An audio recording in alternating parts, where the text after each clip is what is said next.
Namo tassa bhagavato arahato sama sambuddhassa.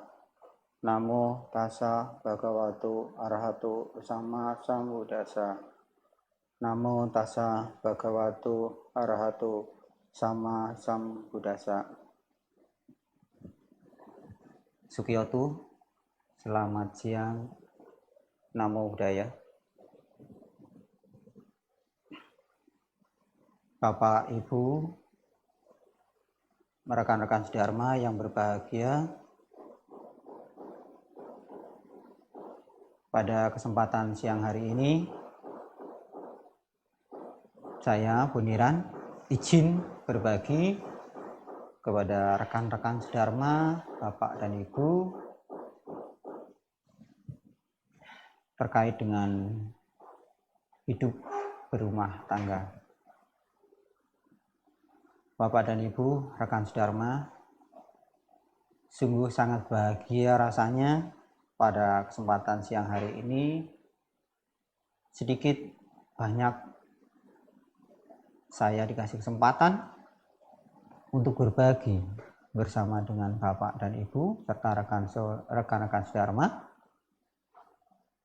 sedikit banyak mengulang kembali apa yang sudah disampaikan oleh Guru Agung junjungan kita Sakyamuni Buddha,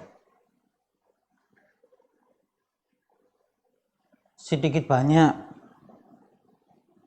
mengingatkan kembali kepada kita semua tentang dasar dari hidup berkeluarga secara Buddhisme. Bapak dan Ibu, rekan-rekan sedharma yang berbahagia, kita tahu, kita sadar di era yang sekarang sudah sangat milenial, ya, era 4.0, yaitu di mana manusia dituntut untuk selalu aktif, ya, selalu mengikuti perkembangan zaman. Di mana ketika kita tidak bisa mengikuti perkembangan zaman tersebut, maka yang ada hanyalah kita akan ditindas oleh kemajuan tersebut. Ya. Bapak dan Ibu, rekan sedharma yang berbahagia, dari zaman Sang Buddha sampai dengan sekarang, perkembangan demi perkembangan itu terus berjalan, ya. Baik itu perkembangan di dunia pendidikan, baik itu perkembangan di dunia sosial, dan yang paling sangat kita garis bawahi kalau berbicara dengan keluarga adalah perkembangan di dunia ekonomi, ya. Itu juga selalu terus berkembang dan harus kita ikuti. Bapak dan Ibu, rekan sedharma yang berbahagia, pada kesempatan hari ini seperti tadi yang di awal saya sampaikan, bahwasanya saya coba ingin mengulang kembali apa yang pernah disampaikan Sang Bhagawa terkait dengan Hita Sukaya, keluarga yang bahagia. Ya, namun sebelumnya kita lihat syaratnya apa sih? Ya, syaratnya apa untuk menjadi keluarga yang bahagia dan sejahtera? Apakah banyak harta? Apakah banyak saudara? Apakah yang berkedudukan tinggi, rendah, atau menengah? Ya, itu kita perlu pahami. Bapak dan Ibu, rekan sedharma, kita tahu, ya, bahwasanya hidup berkeluarga itu ada yang namanya kebahagiaan, ada pula yang namanya penderitaan, atau disebutnya itu terkadang bahagia, terkadang tidak. Nah, untuk memunculkan itu harus seperti apa? Ya, berawal dari suatu pernikahan ya, hidup berkeluarga itu Bapak dan Ibu. Rekan-rekan sedharma terutama, kalau yang Bapak dan Ibu ini kan sudah berkeluarga. Rekan-rekan sedharma yang berbahagia. Ketika kita masih anak-anak, menginjak remaja, kemudian dewasa, dan setelah dewasa kita menentukan jalan. Bekerja, ya, atau menikah. Menikah dan bekerja, itu pasti. Nah, lalu apa yang harus kita lihat ketika kita itu mau hidup berkeluarga? Sang Buddha pernah menjabarkan, memaparkan di dalam Anguttara Nikaya 4 ya.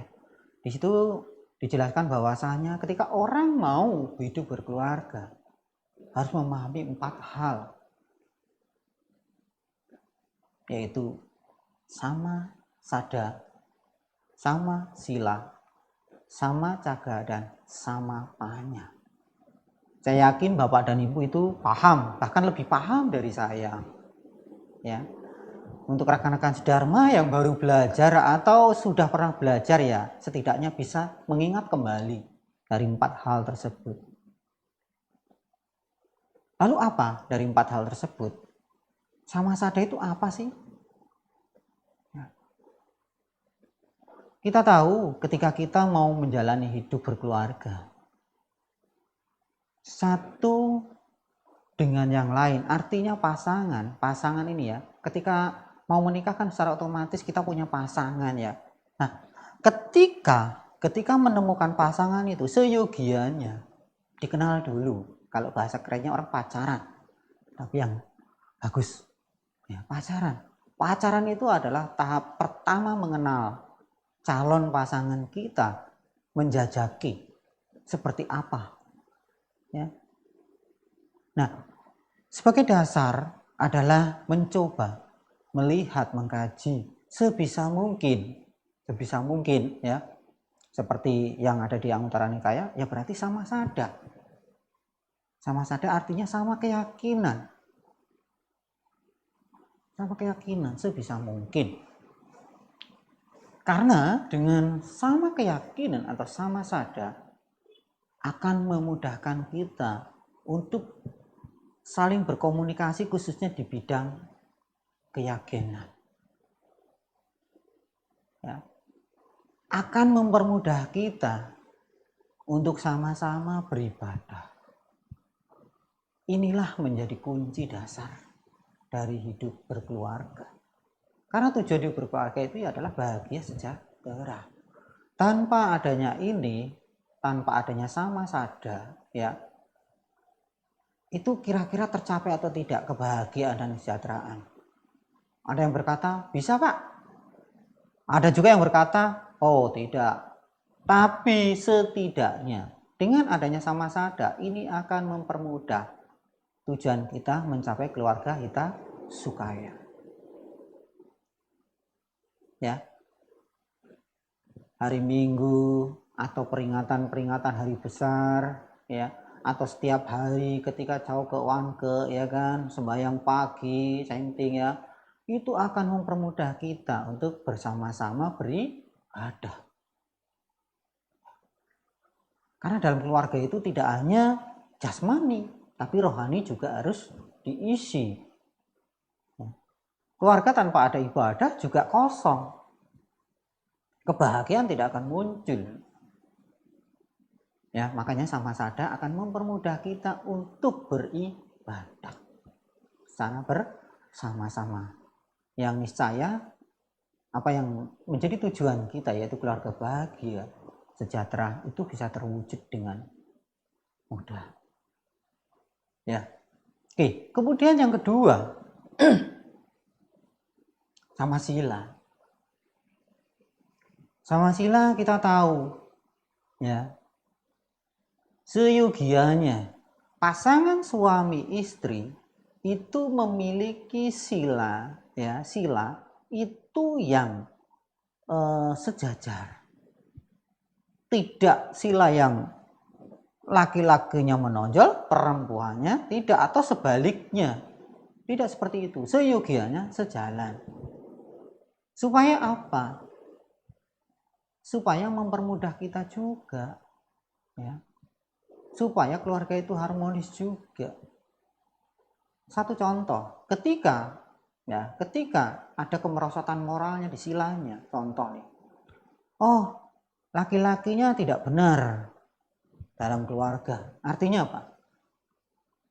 Tidak benar perbuatannya, ya, mencari nafkahnya tidak benar. Nah, secara otomatis itu kan moralnya juga jatuh. Dengan melakukan tindakan-tindakan yang bertentangan dengan Pancasila Buddhis, itu juga tidak benar. Nah, apakah itu nanti bisa membawa keluarga yang harmonis? Saya yakin tidak. Pasti teman-teman Dharma juga yakin tidak. Nah, ketika moral atau sila itu dimiliki oleh keluarga itu seimbang, sejajar, maka akan mempermudah kita untuk berkomunikasi, ya, untuk melakukan kebajikan, ya, membimbing anak kita, sanak famili, keluarga dan lain sebagainya, mempermudah kita.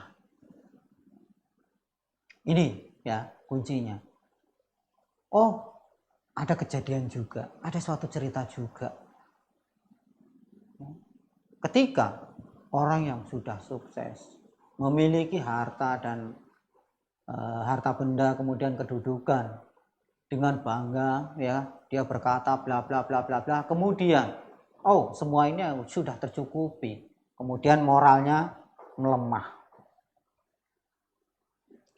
ya, lalu melakukan hal-hal yang negatif. Ini adalah salah satu contoh kemerosotan. Maka ketika sila itu tidak seimbang, ya ini akan terjadi. Yang akan terjadi adalah tidak keharmonisan dalam keluarga. Ini penting ya bagi rekan-rekan Dharma yang hendak hendak hidup berkeluarga atau berumah tangga. Nah, ini penting. Makanya Sang Bhagawa menjelaskan seperti itu. Kemudian yang ketiga adalah samacaga. Sifat sosial yang dimiliki oleh masing-masing orang. Nah, ini kita harus samakan antara suami istri, ya, mencoba menyatukan pikiran, menyamakan persepsi, memiliki kedermawanan yang luar biasa. Ini penting tercipta. Ya. Karena saya yakin setiap manusia itu pasti memiliki yang namanya kedermawanan, benih sosial, ya, benih sosial terhadap sesama. Seperti juga dijelaskan oleh Sang Bhagawa di dalam Anguttara itu, ya, ada yang namanya ketika hal positif yang belum muncul, tolong itu dimunculkan atau dikembangkan. Nah, kemudian yang sudah muncul itu sebisa mungkin untuk dikembangkan di dalam Anguttara Nikaya 1. Ya. Artinya apa? Ketika keluarga itu memiliki samacaga yang seimbang, maka apa yang dia akan lakukan, apa yang mau dilakukan oleh keluarga itu akan mudah. Contoh ketika ada pembangunan wihara, ikut partisipasi walaupun tidak besar nilainya, tetapi saling menyokong antara suami dan istri. Ayo kita berdana. Kemudian ketika Katina menyokong, ya, mengajak anak istri, ya, istri mengajak suami ketika lupa atau sebaliknya, ayo kita berdana untuk kepentingan dharma. Ya. Tidak saling egois. Oh, jangan nanti untuk ini dan sebagainya, ini. Semua itu pasti ada perhitungannya. Semua itu pasti sudah dikomunikasikan. Nah, kalau ini seimbang atau sejajar antara suami dan istri, saya yakin yang namanya kedermawanan yang sudah ada di dalam diri kita itu akan terus berkembang. Karena setiap orang pasti memiliki yang namanya kedermawanan atau sifat sosial tersebut. Ya. Jangan pernah berpikir seperti ini. Ya, saya pernah mendengar celotehan dari umat kita sendiri. Ya, di mana letaknya juga saya tidak perlu sampaikan, tetapi pernah sampai ke telinga saya bahwasanya berbicara seperti ini. Pak, saya mau berdana, tapi nantilah kalau saya sudah banyak lah, ini artinya simpanan saya atau harta saya. Nah, itu nyeletuk atau itu keluar dari ucapan. Nah, hal inilah yang membuat pola pikir dari umat kita belum berkembang. Artinya apa? Yang namanya dermawan sosial itu tidak harus nunggu kaya dulu. Ya. Karena yang tadi saya bilang, itu sudah ada di dalam diri kita. Tergantung aditana kita. Tergantung cetana kita. Mau atau tidak. Ya, dana 1.000 dengan 10.000 itu sama. Ya. Sama. Yang beda adalah nominalnya dan nilai jualnya untuk membeli. Tapi keinginannya aditananya sama. Ini yang harus dimiliki oleh keluarga. Kemudian yang terakhir, samapanya, kebijaksanaan. Ya, bijaksana itu sangat-sangat sulit. Yakin. Karena di dalam Buddhisme kan kita tahu, sila, samadhi, dan panya, dana meliputi tidak harus. Memunculkan yang namanya bijaksana itu berat. Tidak semua orang bisa bijak, terutama dalam mengambil keputusan. Ya, makanya ketika kita mau menikah nih, rekan-rekan Dharma, ya harus kita ambil sebijak mungkin. Satu tadi sudah sama seadanya, kemudian sama sila, memiliki sifat dermawan. Nah, kalau masa pacaran ya dermawannya seperti apa? Kita ajak untuk berdana dan lain sebagainya. Oh, ketika dia dengan ikhlas dan lain sebagainya, secara otomatis, oh berarti ini bisa saya ajak untuk benar-benar hidup berkeluarga. Panya nanti akan muncul. Panya ini terakhir muncul, ya akan muncul ketika 3 hal itu dilakukan dengan baik dan benar. Ya. Jadi di keluarga itu perlu ada keputusan yang baik seperti apa. Ini harus bijak dalam menyikapinya. Ya, kayak tadi itu, apakah kita berdana menunggu kaya dulu? Tidak. Ya, kita punyanya apa? Kalau memang kita niatnya ini untuk berdana, ya berdana. Itu suatu keputusan yang bijaksana, tidak menunggu kaya dulu.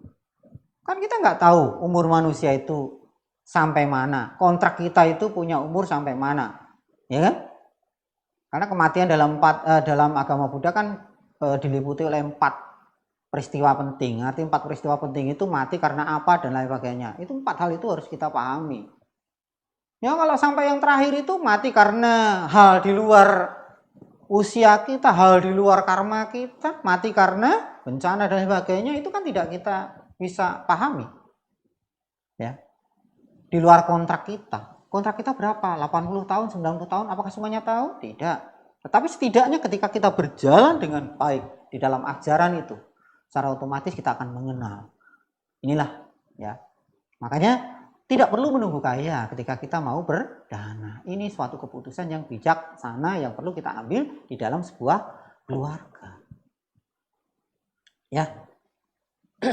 Jadi hal-hal positif itu yang harus kita lakukan sehingga kebijaksanaan itu akan muncul dengan sendirinya. Nah, ini Bapak dan Ibu, rekan-rekan Dharma terutama 4 hal yang bisa mewujudkan keluarga kita sukaya. Selain itu ya, yang namanya keluarga ya harus rajin. Ya, rajin dalam bekerja, rajin dalam hal-hal yang lainnya. Itu semuanya menjadi unsur-unsur pendukung supaya keluarga kita itu selalu harmonis, ya kita supaya. Jangan sering-sering mungkin untuk berselisih pendapat.